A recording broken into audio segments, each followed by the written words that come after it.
welcome to episode 3 of 20 is Plenty. We are joined by the big Southampton fan, Lewis White, this week. Welcome. And also, pleasure to be here.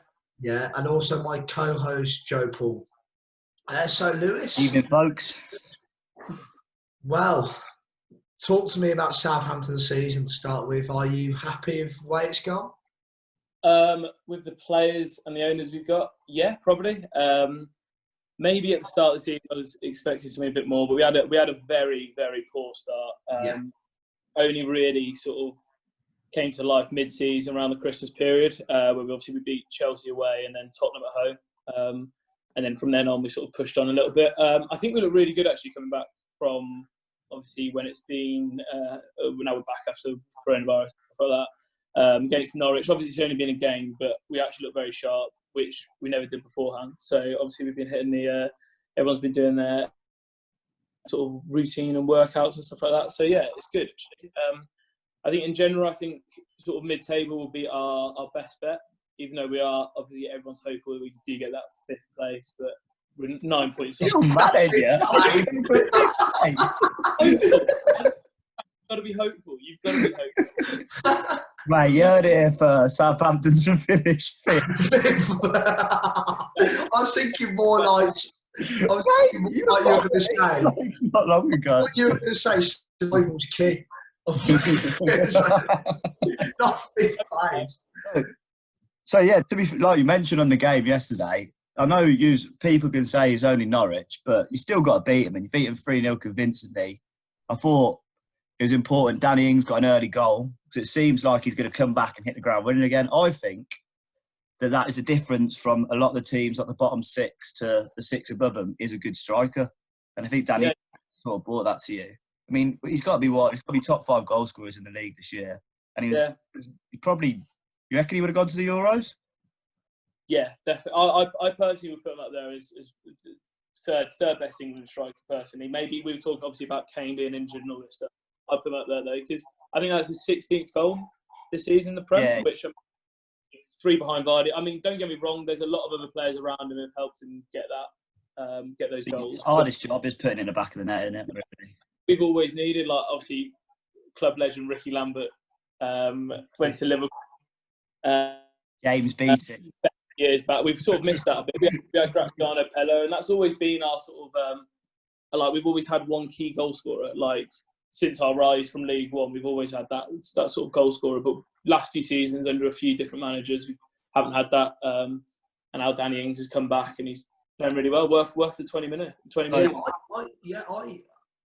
I'll touch back on that point. That was a good discussion, actually, that England fans are having come before coronavirus, end of Feb, is who do we take as England striker? I mean, I think Ings, on his performance, did deserve to be in the squad, but I thought Southgate would have gone for Dominic Calvert-Lewin. But that would have been I thought that would be an interesting one. I didn't think Ings' return, actually, he's had a torrid spell of injuries, had a torrid spell at Liverpool, and I actually think he's rejuvenated his career and he's pushed for the Euros.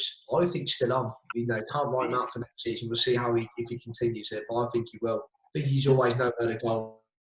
Definitely. Getting his sharpness and confidence up. So he's led the charge for me of Southampton's season. And fair play, played good football.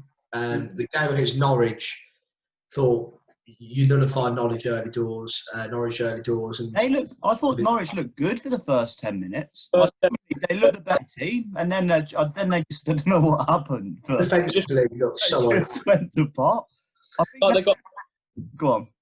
It's like they got really, really wound up for that game. Obviously, it's 10 minutes, played quality football, and then they just dropped after that. Like they didn't get. They needed. If they got an early goal, we were in trouble, I believe.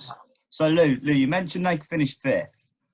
How far can Southampton go? Sort of next 10 years. How far do you think? Honestly, how far do you think they can go?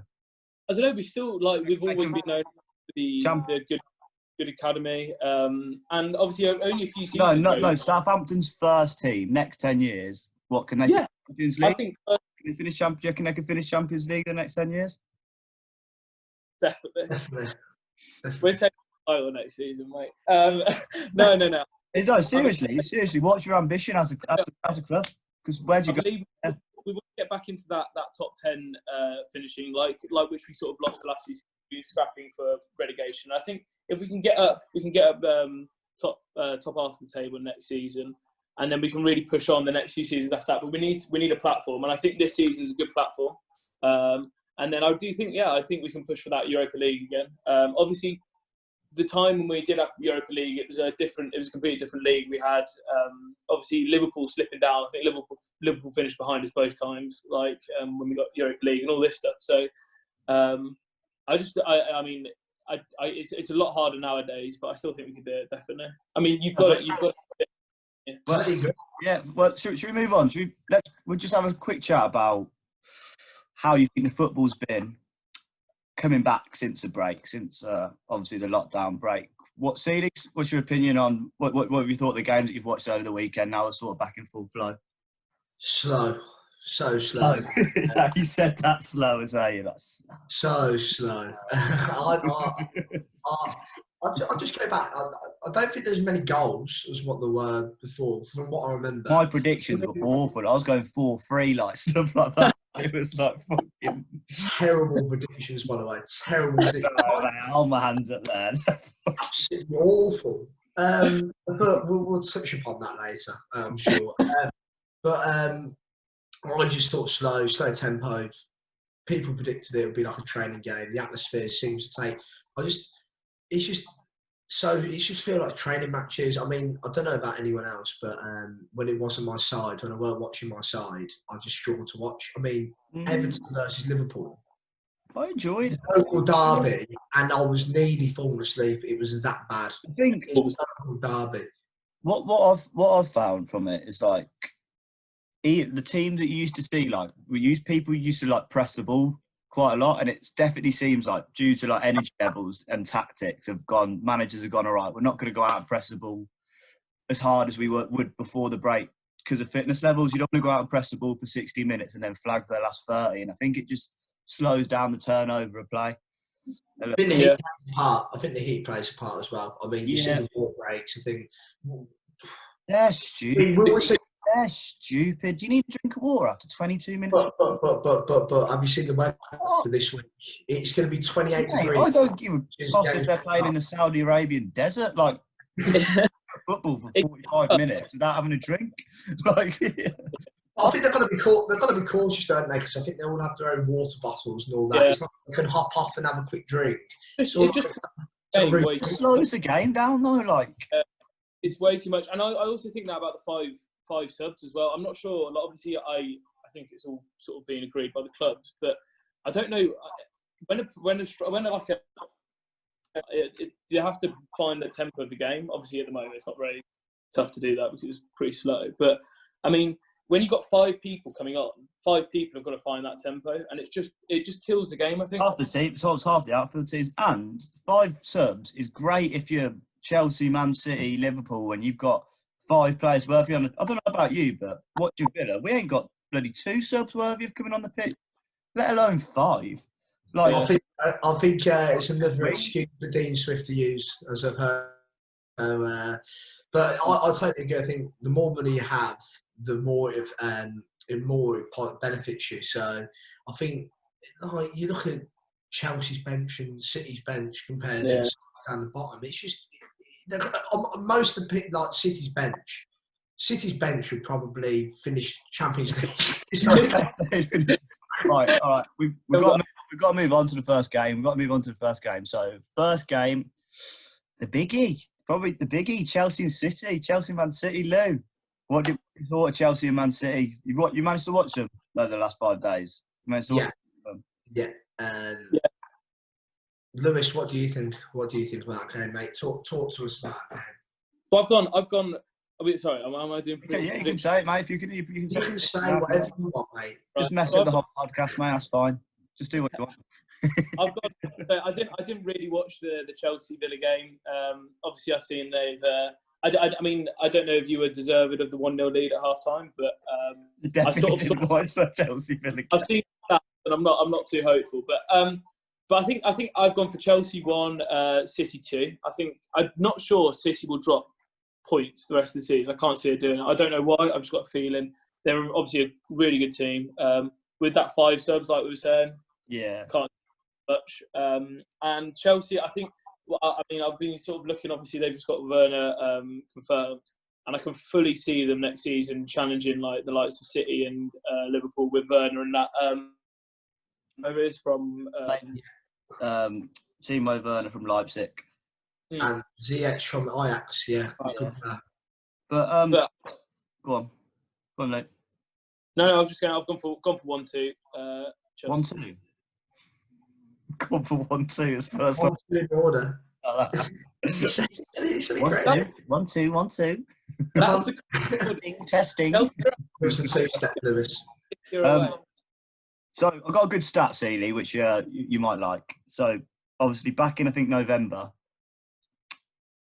Man City won 2-1. But that was the first time in Pep Guardiola's history of a manager that his team have not had more possession than the other team in a game. First, and I believe it's the only time. So 2 possession-based clubs, who do you think is going to have more of the ball, or do you reckon it'll be quite even, Seeley? Good point. The way Chelsea looked very good on Moved the ball well, didn't they, Sunday? Playing a poor side. Thought they moved the ball well. They're hard to get it off. They're camping you in. Whether I reckon they'll have more ball than City. I do. I think the players they have, I really do think. I think they'll have more ball than City. I think City will have to dig deep. It reflects in my prediction. I think, like you said, Lewis, next season, I think Chelsea, Lampard's did a very good job. And I was surprised. I was surprised on Sunday. I was surprised they commanded the game. So I've gone Chelsea 1-1.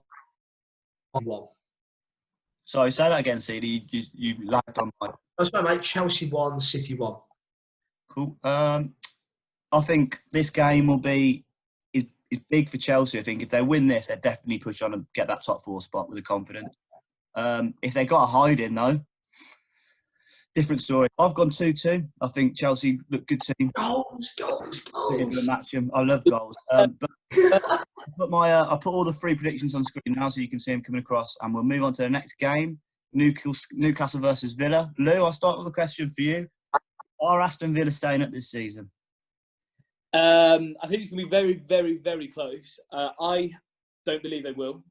I think it will be Villa Bournemouth to go down, but you never know. You never know.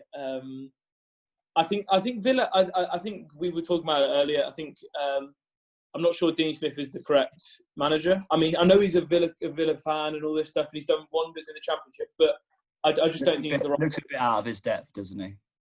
A little bit out of his depth. Yeah. I mean, I think he has that one plan, plan A, and then obviously that plan B is literally give it to Greenish sort of thing. Bring on Marvellous Lacamba. Yeah. I don't think he's got it, but for that scoreline, I've gone for Newcastle 2, Villa 1. I think Newcastle have had a really good win over Sheffield United. I know obviously Sheffield United got that red card and it's sort of floodgates open, but they're I think they'll win. Score 3 goals against. Yeah, it's a very good defence as well. Very good defensive. They obviously spent quite a lot in the summer. I think it was important that Joel Linton got a goal on Sunday. He's had a torrid season, but I don't know if you'd agree with me, CD, but I'd say they're definitely more of a threat going forward than they are defensively. Obviously, Steve Bruce's team, they're never going to chuck the ball away, but that's they're good at home, aren't they? I mean, I remember watching the reverse fixture on TV. Newcastle were really poor. 2-1 Villa. But it was 2-0 Villa. But like we touched upon, Newcastle great result against Sheffield United. I didn't expect it, to be fair. I thought it would be a low scoring affair, but obviously the red card played. But it was a big result for Newcastle again. Steve Bruce has done a very, very good job at Newcastle, in my opinion. In the process, by this week, apparently, it's Premier League for their new takeover. So next season could be very, very interesting. Financial fair play is being delayed as well. Can they take advantage of that?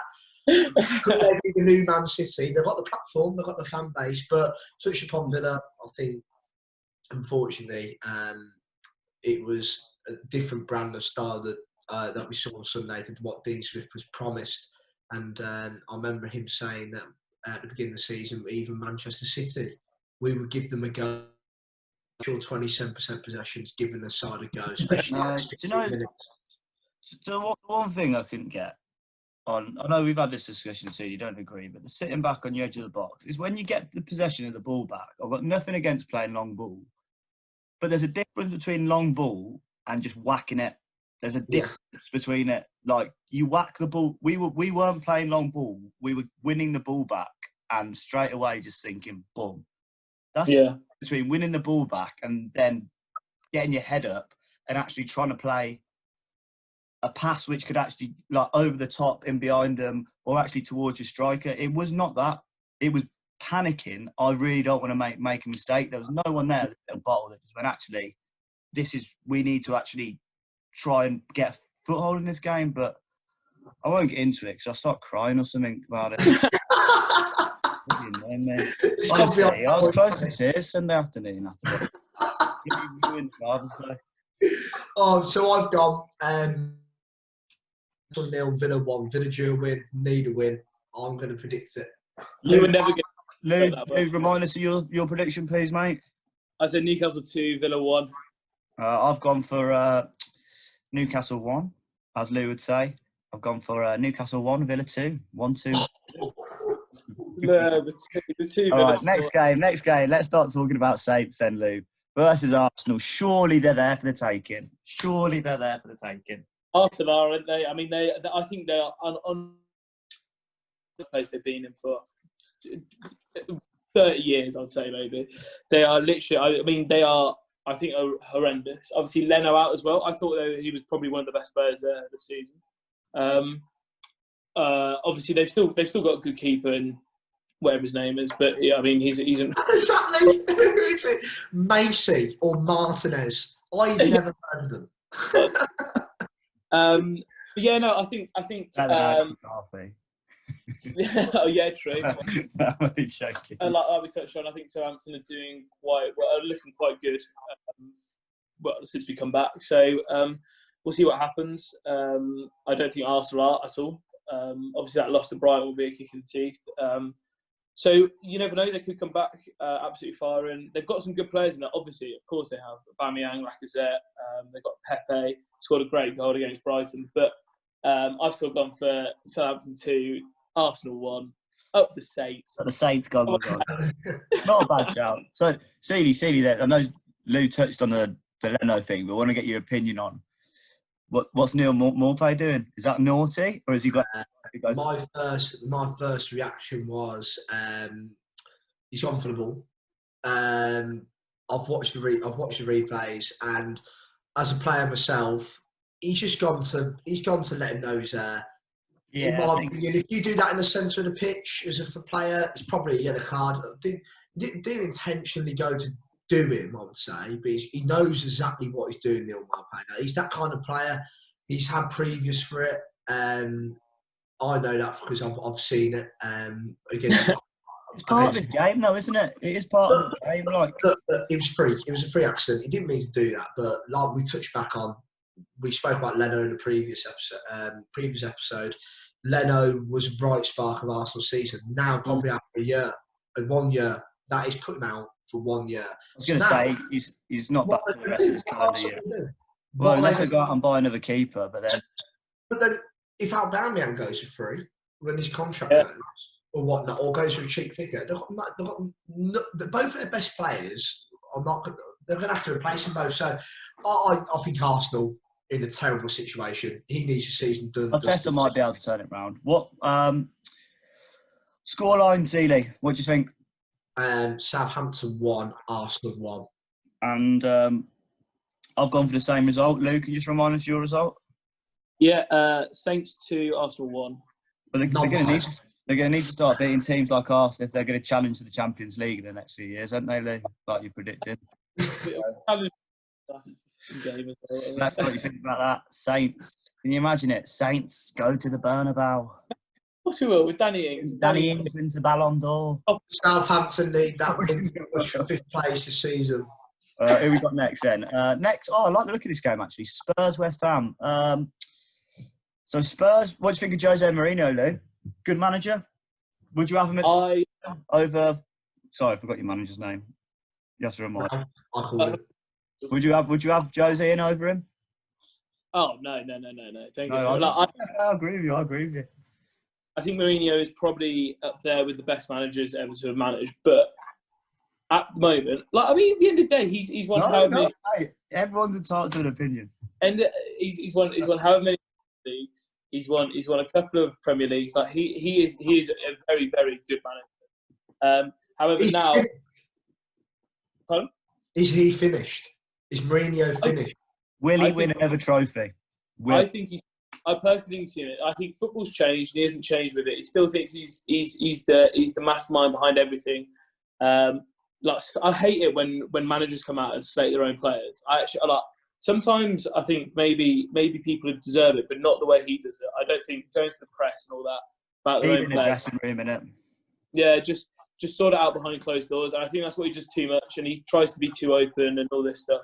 I just don't think it's right. But I think he's personally finished, yeah. I know he's had it hard at Spurs, really, with obviously injuries and stuff like that. But I still don't think he's done a good enough job for his calibre of a manager. I don't think he's done a good enough job. Seeley, West Ham, obviously, I watched them against Wolves. Bad result. Do you think this is? Do you think they need to get a result here? I know it's look. To lose 2 games in a row. This is a derby. Spurs, West Ham don't like each other. West Ham have actually got a fairly decent record away at Spurs in recent years. Spurs did well against United first half. It looked like they're turning that corner that we saw before coronavirus. West Ham, whether though, I think they're in trouble. I think they're in serious trouble, and I think they're very lucky that the sides below them look as bad as what they do currently, and West Ham look poor. I think for West Ham, it was so January time, it was, we're not going to go down. We're down there at the moment. Look at the quality we've got in the team. Look at the money we spent. We've got David Moyes. And now all of a sudden it's like, oh, crap. We're in big trouble here. And do we have the players which are actually going to turn around and say, I want to get us out of this relegation scrap? Or do you have players which are sitting there saying, I'll move to a Prem team if we go down? Someone will come and... That's the problem. Go on, mate. I've gone. Lewis. I've gone for Spurs 1, West Ham 0. Yes. See, can you repeat yours? Sorry, mate. It lagged again. No, I didn't say. I just asked Lewis. I've gone Spurs 2, West Ham 0. Spurs 2, West Ham 0. I've gone Spurs 3, West Ham 1. Goals. Mate, I'm getting blinded by the lights, man. I don't know what it is. Someone's got to be interesting, though. Let me something else. Last game of the 5. Burnley versus Watford. Thought I'd chuck this one in there just because, I don't know why. Burnley play. We're recording this for the Man City game. There's touch on Burnley. Sean Dyche did a good job. What a guy. Love him. They might have just staled. I don't think, like we touched upon Lewis and Southampton's ambitions. I don't think Burnley got it in their locker to push for anything more than a mid-table finish, in my opinion. Sean Dyche has done a very good job there. They're in a dogfight. I don't know. They're doing well, actually, aren't they? Where are they? Where are they? I think they're 11th. Yeah, they're 11th, 10th or 11th, somewhere. I don't know how. I do know how. He's 4-4-2. He's 4-4-2. They're direct. They're not long ball. They're direct. Exactly. They've got Chris Wood and Sam Vokes up front. 2 good strikers. You wouldn't like Seeley. You're right, Lou. You both played centre half. I mentioned it last time. You come up to face Burnley. You got bloody Sam Vokes and Chris Wood. Sam Vokes in there. He's not there. Barnes and Wood. Who is it then? Chris Wood and who's Barnes and Wood. No, Barnes and Wood. Yeah. Barnes, Ashley Barnes, that's the one. Ashley Barnes. Vokes, Jesus. Sam No, he was there. He's gone. He has gone. See, he's right. It's plays with Stoke. Ashley Barnes. They both look so British, and isn't Ashley Barnes like from Switzerland? And is it Chris? Yeah, Austria. But, Austria, that's it. I mean, but the 4-4-2, they don't really set the bar alight. I think at some point. I think they will go down the next couple of seasons. I think they're one of them clubs that they're going to tumble at some point. They're going to get found out. But he's doing really well, Dice. So fair play. Just while we're on Sean Dykes, there's actually a really good podcast Joey Barton does called The Edge, and Sean Dykes has got an episode on it. I'd recommend anyone watch that. He goes into a bit of detail. But Lou, Watford, obviously they're in a similar position to Southampton at some point in the season, bottom of the table, but seem to have turned a slight corner. What do you think of Nigel Pearson? I mean, was he just Southampton before? No, Leicester. Leicester. He was at Leicester for a bit. Obviously, I think it was the season before they won the league. Yeah, you're right. He stayed up. So I think and obviously as soon as he came in, like managed Watford, it was just like an absolute sudden change. Like I know, obviously, you have the change of manager of teams do respond, but like he had a good response for a good 10 games. Like, let's be honest, he got some unbelievable. Obviously, who else is beating Liverpool this season? And they actually beat Liverpool convincingly as well. Wasn't it 3-1, 3-0 or something? 3-0. And I mean, I love that because obviously Liverpool are a shocking team, and whoever supports them needs to grow up. But Atom, Lou, go on, Atom, straight up. It's Brad Jeff. Actually, I'm not disputing you from that. But yeah, no, I think he's done a good job. Watford as a team, I think this game is not going to be a great spectacle. Don't get me wrong. I don't think I'll be turned on for it. So, what do you think the score's going to be? I've gone for. Let's come off the phone. Hold on. I was looking at sound folks. I've gone for Burnley 1, Watford 0. Seeley? I've gone for Burnley 0, Watford 1. I've gone Burnley 2, Watford 1. Sam Vokes to score a brace. Sam Vokes. All right, I'm going to put mine and Seeley's 5-folds on now. If you back Seeley's with a 5, you're going to get £169.22 back. As usual, you back mine with a 5, you're getting £953.24. I've chucked in a Crystal Palace Liverpool draw in there. Lewis, what we're going for? Lewis, can you just talk through the rest of your predictions quickly? Yeah, sure. I've gone the Foxes, Leicester 3, Brighton 1, Wolves 0, Bournemouth 0, Man United 2, Sheffield United 2, Liverpool 1, Palace 1 as well. I've gone with the draw on that one. Obviously, remember the 3 from a couple of seasons ago. I've gone Norwich 1 and Everton 4. I think Everton are in a good stead this season. Wow. Nice. I've stuck Lewis's predictions on the screen while he was chatting through. Seeley, I'm going to put our 10-folds up. Did you put your odds off of that? I've got them on screen. I don't know if you got. Yeah, I've got Leicester. I've got Leicester winning against Brighton 2-0. Man United 1, Sheffield United 0. Norwich 0, Everton 2. I've also got Wolves 2, Bournemouth 0, and I've got Liverpool 2, Palace 0. And put a quid on them, all Tennessee leagues, you get £1,571.66 back. Loads of draws. I think there's quite a few draws in there, actually. Yeah. Put a quid on mine, you get £7,701 back. So, new car. It's a new car for anyone watching. We had John Palmer on last week. I'm going to stick his predictions on now. The ones you see in orange are the ones where he got the correct result. The ones which are orange are the ones who forgot the correct result. The ones that are red is where you didn't get the correct result. And unfortunately, John, there's none in green so far when you got the correct scoreline. What a shame. He's already got Man City tonight. Yeah, he's gone for Man City. So he's only on 6 points at the moment. So, Lou, I think that's definitely beatable. I haven't put the board up because you've got Palmer. But I think I'll beat Palmer in anything I'll do in life.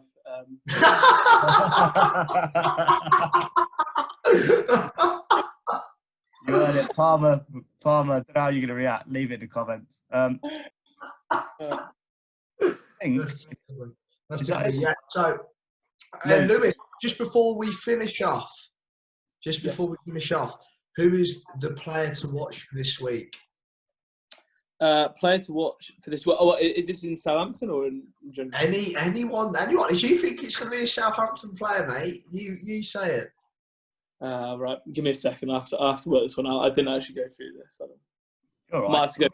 Someone off the top of your head, mate. It doesn't need to be exact. Did you think he did well? Yeah. I'm gonna go. I know he had a good week last week, but I think he's got a fairly easy opposition this week. I'm going to go for St. Matt, Newcastle. No, quickly before we go, just tell everyone about that time. That Villa shirt story when you were younger. Come on, just go for it. You'll never. So, as few of you may know, when I was younger, Joe, we are still very good mates, but when we used to go to a couple of the Villa games, and obviously this was a while ago before I worked out how good Southampton were. And obviously I've gone to my mum for Christmas. I can have a Villa shirt and all this stuff. So I was like, yeah, sure, that'd be really good. Anyway, I've come to on Christmas Day. Obviously, I know what this is. It's obviously a soft present. I'm like, oh, it's a Villa shirt, buzzing for it. Open it up, stick it up on me. I've looked down and it's a West Ham shirt.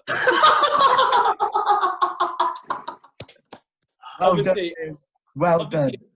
To wear it because I can't be like, oh, I hate definitely wore it to football training once and never laughed so much. Anyway, we're out of time. We're over half an hour, so I'll leave you on that. Seeley, anything before we leave? No, thank you for watching. Like and share. Cheers. Lewis, thanks for coming. Big Lou, over and out.